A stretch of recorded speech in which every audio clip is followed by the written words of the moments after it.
Welcome guys, welcome to Uttarakhand classes.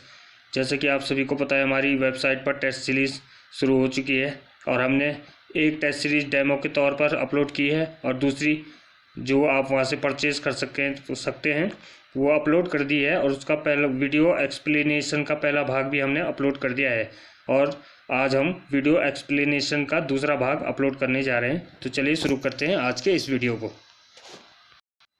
तो देख रहे हैं जैसे कि हमने पिछला प्रश्न में जो प्रश्न पूछा था, मैमाइट्स ऑफ देहरादून के लेखक कौन है, तो इसका राइट आंसर था GRC विलियम्स। तो हम आज यहाँ पर से आगे आपको 11 से 20वें प्रश्न तक करवाने वाले हैं। तो चलिए चलते हैं 11वें प्रश्न पर। 11वां प्रश्न आ चुका है। देवोरा यात्रा किस जनपद में मनाई जाने वाली देव यात्रा है? देवोरा यात्रा किस जनपद में मनाई जाने वाली यात्रा है? चंपावत, बागेश्वर, अल्मोड़ा या पिथौरागढ़। तो इसका राइट आंसर हो जाएगा guys option number D, Pithoragarh. इसके बारे में भी कुछ हम जान लेते हैं। पिथौरागढ़ में कनाली छीना महोत्सव मनाया जाता है। कहाँ मनाया जाता है कनाली छीना महोत्सव? पिथौरागढ़ में। गबलादेव उत्सव पिथौरागढ़ के दारमा और व्यास घाटी में मनाया जाता है। किस जनपद में? पिथौरागढ़ के दारमा और व्यास घाटी में मनाया जाता है गबलादेव उत्सव। कंडाली उत्सव पिथौरागढ़ की जनजाति प्रत्येक 12 वर्ष बाद मनाती है। कितने वर्ष बाद? प्रत्येक 12 वर्ष बाद मनाती है। अस्कोट अराकोट यात्रा नैनीताल की पहाड़ संस्था द्वारा आयोजित की जाती है। किस संस्था द्वारा? नैनीताल की पहाड़ संस्था द्वारा आयोजित की जाती है, जो कि 1974 से प्रत्येक 10 वर्ष में आयोजित की जाती है। छलिया महोत्सव कहाँ मनाया जाता है? पिथौरागढ़ में। कहाँ मनाया जाता है छलिया महोत्सव? पिथौरागढ़ में। हिल यात्रा उत्सव पिथौरागढ़ की सोर घाटी में धान रोपाई के समय मनाई जाती है। किस समय? धान रोपाई के समय पिथौरागढ़ जनपद में हिल यात्रा उत्सव मनाया जाता है। इस उत्सव में कौन सा नृत्य किया जाता है? स्वांग नृत्य। कौन सा नृत्य? स्वांग नृत्य किया जाता है। चलिए और इसके बारे में और भी हम जान लेते हैं। पिथौरागढ़ में थल मेला लगता है। क्या कौन सा मेला लगता है? थल मेला लगता है पिथौरागढ़ में। इसके अलावा मोस्टा मानू मेला भी पिथौरागढ़ में लगता है। मोस्टा मानू भी पिथौरागढ़ में लगता है। इसके अलावा और कौन सा मेला लगता है? कनरा मेला पिथौरागढ़ में लगता है। हुंकारा देवी का मेला भी पिथौरागढ़ में लगता है। हुंकारा देवी का मेला पिथौरागढ़ में लगता है। इनके अलावा हाट कालिका मेला भी पिथौरागढ़ में लगता है। हाट कालिका। बासुकी नाग मेला कहाँ लगता है? पिथौरागढ़ में लगता है। इनके अलावा रामेश्वर मेला कहाँ लगता है? पिथौरागढ़ में लगता है रामेश्वर मेला। ठीक है। छिपला केदार मेला कहाँ लगता है? पिथौरागढ़ में लगता है। और अन्य मेले हैं। चौपखिया मेला कहाँ लगता है? पिथौरागढ़ में लगता है। तो चलिए चलते हैं अगले क्वेश्चन की ओर। अभी यहाँ देखिए, हिल यात्रा उत्सव को नेपाल की देन माना जाता है। कहाँ की देन माना जाता है? नेपाल की देन। हिल यात्रा उत्सव को इंद्र यात्रा नेपाल में कहा जाता है। कहाँ कहा जाता है हिल यात्रा उत्सव को? इंद्र यात्रा नेपाल में। हिल यात्रा नाटक का मुख्य कलाकार क्या है? लखिया भूत है। ये देख लीजिए फोटो में आप। पिथौरागढ़ बहुत ही खूबसूरत लग रहा है, बर्फ से ढका हुआ। नेक्स्ट क्वेश्चन आ चुका है आपके सामने। टपकेश्वर मेला कहाँ लगता है? टपकेश्वर मेला कहाँ लगता है? Option A Dehradun, option B Almora, option C Udham Singh Nagar, option D Champawat. तो इसका राइट आंसर हो जाएगा ऑप्शन नंबर ए, देहरादून में। ये देख लीजिए फोटो में गाइस, टपकेश्वर मेला, टपकेश्वर मंदिर, यहीं पर एक विशाल मेला लगता है। अब देख लीजिए देहरादून की देवधारा नदी के किनारे। किस नदी के किनारे? देवधारा नदी के किनारे एक गुफा में स्थित टपकेश्वर महादेव मंदिर, जो कि भगवान शिव का मंदिर है। किसका मंदिर है? भगवान शिव का मंदिर है। इस मंदिर में स्वतः ही ऊपर से पानी टपकता है, मतलब प्राकृतिक रूप से अपने आप पानी टपकता है और शिवरात्रि पर यहाँ एक विशाल मेला लगता है जिसका नाम है टपकेश्वर मेला, जो कि शिवरात्रि पर लगता है। देहरादून की किस नदी पर है? देवदारा नदी के किनारे एक गुफा में स्थित है टपकेश्वर महादेव मंदिर। और किस भगवान से संबंधित है? भगवान शिव से संबंधित है। अगला क्वेश्चन आ चुका है आपके सामने। कांगड़ा कलम के नाम से किस शैली को जाना जाता था? कांगड़ा कलम के नाम से किस शैली को जाना जाता था? ऑप्शन ए मुगल शैली, ऑप्शन बी द्रविड़ शैली, ऑप्शन सी पहाड़ी शैली, या ऑप्शन डी इनमें से कोई नहीं। तो इसका राइट आंसर हो जाएगा ऑप्शन नंबर सी। पहाड़ी शैली को किस नाम से जाना जाता था? कांगड़ा कलम के। किस नाम से? कांगड़ा कलम के। कांगड़ा के महाराजा संसार चंद 1774 से 1823 का शासनकाल बहुत ही सुव्यवस्थित, शांतिमय और कलात्मक था, जिसके कारण पहाड़ी चित्रकला शैली अपने चरमोत्कर्ष पर पहुंची। विशेषकर 1786 से 1805 तक का काल क्या कहा जाता है? पहाड़ी चित्रकला का स्वर्ण काल माना जाता है।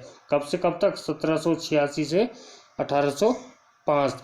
और कांगड़ा के महाराजा कौन थे? संसार चंद थे, जिनका कार्यकाल था 1774 से 1823 तक का।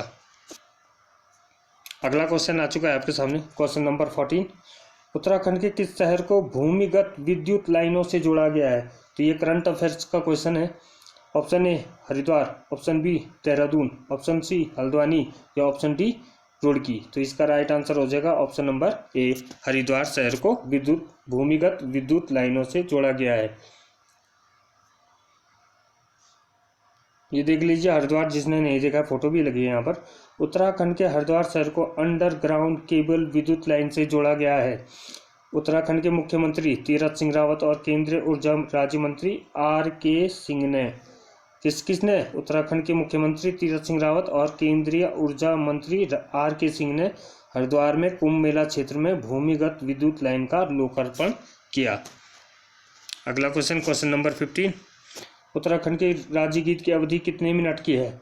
Option A 7 minute, option B 5 minute, option C 8 minute, या ऑप्शन डी 9 मिनट। तो इसका राइट आंसर हो जाएगा ऑप्शन नंबर डी 9 मिनट। इनके बारे में भी कुछ इंपॉर्टेंट फैक्ट्स जान लेते हैं। उत्तराखंड का राज्य गीत उत्तराखंड देवभूमि मातृभूमि सत सत वंदन अभिनंदन है। तो इसे नोट कर लीजिएगा, अधिकांश लोगों को नहीं पता।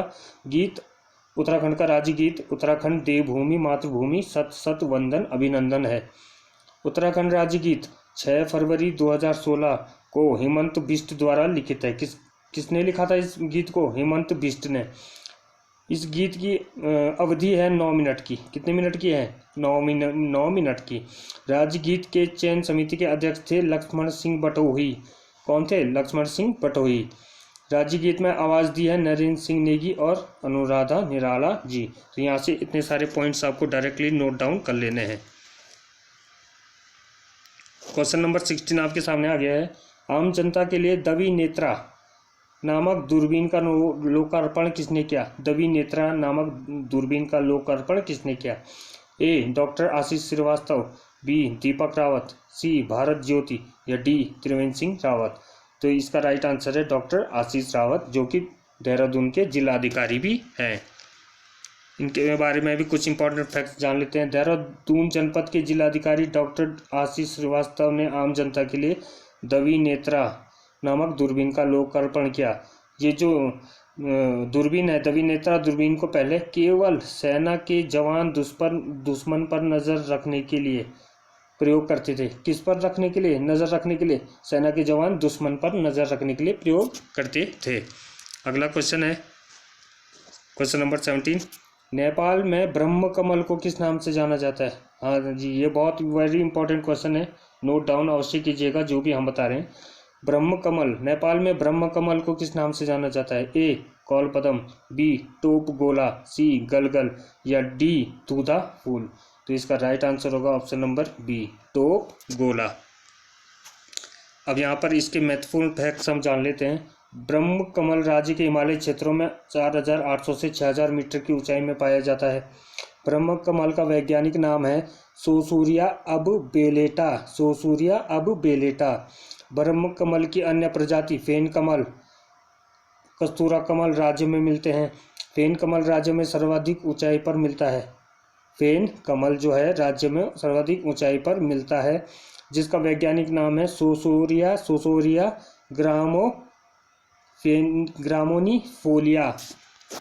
ग्रामिनीफोलिया। हिमाचल प्रदेश में ब्रह्म कमल को दूधा फूल और कश्मीर में गलगल कहा जाता है। तो हिमाचल प्रदेश में ब्रह्म कमल को क्या कहा जाता है? दूधा फूल, और कश्मीर में गलगल। ब्रह्म कमल की विश्व में 210 प्रजाति और उत्तराखंड में 24 प्रजातियां पाई जाती हैं। तो ब्रह्म कमल को हिमालयी पुष्पों का सम्राट कहा जाता है। तो यहाँ से क्वेश्चन बनेगा आपका, किस पुष्प को हिमालयी पुष्पों का सम्राट कहा जाता है? ब्रह्म कमल को। ब्रह्म कमल की विश्व में कितनी प्रजातियां पाई जाती हैं? 210। उत्तराखंड में ब्रह्म कमल की कितनी प्रजाति पाई जाती है? 24। ब्रह्म कमल का वैज्ञानिक नाम क्या है? सोसूरिया अब बेलेटा। ब्रह्म कमल के राज्य के हिमालय क्षेत्रों में कितने से कितने मीटर की ऊंचाई में पाया जाता है? 4800 से 6000 मीटर की ऊंचाई पर पाया जाता है। इतने सब आपको नोट डाउन कर लेने हैं। अगला क्वेश्चन है क्वेश्चन नंबर 18। पर्दे की रानी के रचनाकार कौन है? इला चंद्र जोशी, शैलेश मटियानी, जय सिंह रावत या डी शर्मा। तो इसका राइट आंसर हो जाएगा ऑप्शन नंबर ए, इला चंद्र जोशी। अगला क्वेश्चन है, चंद वंश की स्थापना कहाँ से हुई? तो इसका ऑप्शन नंबर ए, राजबुंगा के किले से, सिरमोही के किले से, खलंगा के किले से या नेथड़ा के किले से। तो इसका राइट आंसर हो जाएगा राजबुंगा के किले से। चंदवंश का संस्थापक कौन था? सोमचंद। राजबुंगा का किला किसने बनाया था? सोमचंद ने बनाया था। कहाँ बनाया था? चंपावत में बनाया था। इसके बारे में कुछ महत्वपूर्ण फैक्ट्स हम जान लेते हैं। चंदवंश की स्थापना सोमचंद ने की थी और चंपावत में इसी ने राजबुंगा का किला का निर्माण किया था और यहीं से चंदवंश की स्थापना का शुरुआत हुई। राजबुंगा, चंपावत के राजबुंगा के किले से। चंदों का मूल निवास प्रयाग में गंगा पार झूसी था। काली कुमाऊं चंपावत को कहा जाता था। किसको कहा जाता था? काली कुमाऊं, चंपावत को। चंदवंश के इतिहास के स्रोत बालेश्वर मंदिर में कराचल देव का लेख और गोपेश्वर त्रिशूल लेख और बस्ते ताम्रपत्र आदि से प्राप्त हुए हैं। कहाँ से प्राप्त हुए हैं? बालेश्वर मंदिर में कराचल देव का लेख, गोपेश्वर त्रिशूल लेख और बास्ते के ताम्रपत्र लेख इत्यादि से प्राप्त हुए हैं। बास्ते ताम्रपत्र जो है मांडलिक राजाओं की सूची से संबंधित है। किसकी सूची से संबंधित है? मांडलिक राजाओं की। मूनाकोट ताम्रपत्र चंद शासकों के करों से संबंधित है। तो मूनाकोट ताम्रपत्र किससे संबंधित है? वो संबंधित है चंद शासकों की करों से संबंधित।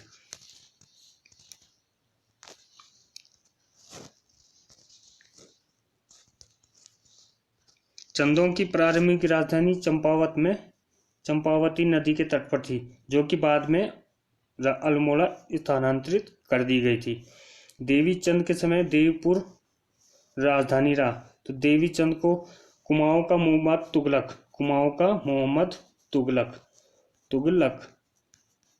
और कुमाऊं का विक्रमादित्य भी कहा जाता है। किसको कहा जाता है? देवी चंद को। चंद राजाओं की वंशावली मानवोदय काव्य में दी गई है। कहाँ दी गई है? मानवोदय काव्य में। तो ये फोटो में देख लीजिए आप, राजबुंगा किला जो है, किला का प्रवेश द्वार, राजबुंगा किले का प्रवेश द्वार। जिसने नहीं देखा वो देख ले, फोटो में दिया गया है। अगला क्वेश्चन है जो कि आज का आखिरी क्वेश्चन है। बॉडी बिल्डिंग एसोसिएशन उत्तराखंड की ओर से आयोजित प्रतियोगिता में मिस्टर उत्तराखंड कौन बना? फैजान खान, इंदर कुमार, योगेंद्र पंत या अमित रावत। तो इसका राइट आंसर हो जाएगा option number B, Inder Kumar. इनके बारे में भी जान लेते हैं हम। बॉडी बिल्डिंग एसोसिएशन उत्तराखंड की ओर से हाल ही में बॉडी बिल्डिंग प्रतियोगिता का आयोजन किया गया। इस प्रतियोगिता का आयोजन शिक्षा मंत्री अरविंद पांडे ने किया था। किसने किया था? शिक्षा मंत्री अरविंद पांडे ने। इस बॉडी बिल्डिंग प्रतियोगिता में इंदर कुमार को मिस्टर उत्तराखंड और फैजान खान को मसल्स मैन का खिताब दिया गया। तो क्वेश्चन यहाँ से आएगा कि बॉडी बिल्डिंग प्रतियोगिता में मसल्स मैन का खिताब किसे दिया गया? फैजान खान को। और बॉडी बिल्डिंग प्रतियोगिता में मिस्टर उत्तराखंड का खिताब किसको मिला? इंदर कुमार को। तो गाइज ये थे आज के इस हमारी टेस्ट सीरीज के पार्ट 2 के वीडियो नंबर 2 के टॉप 10 क्वेश्चन। आई होप आपको अच्छे लगे होंगे। तो आप इस वीडियो का अगला तीसरा और चौथा भाग भी हम जल्द अपलोड करेंगे और उम्मीद है कि आप हमारी टेस्ट सीरीज से अधिक संख्या में जुड़ेंगे और आपको भी ये पसंद आएगा। तो thank you for watching, thanks for everyone, have a nice day.